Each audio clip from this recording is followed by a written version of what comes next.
প্রেমের রহস্য আজকের কবিতা।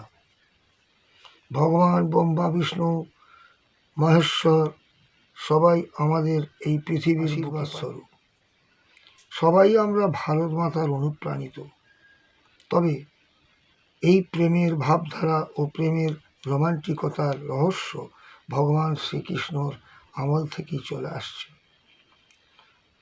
বাড়ির প্রেম ও ভালোবাসা কোনো অন্যায় নয় বলে মনে করি।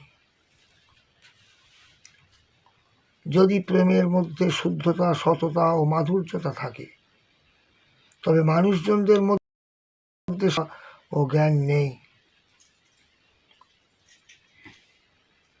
কেননা বাবা বিশ্বনাথের মন্দির দর্শন করে ফিরছে, মন্দিরে গালে চুম্বন করছে কিভাবে, এও দেখেছি। মন্দিরটা জানি আমরা সবাই যে পবিত্র স্থান। আমার মনে হয় মন্দিরটাও তারা মজালোটা ও সেক্সুয়াল কেন্দ্র ভেবে যায়। এদের লজ্জা কিছুই নেই।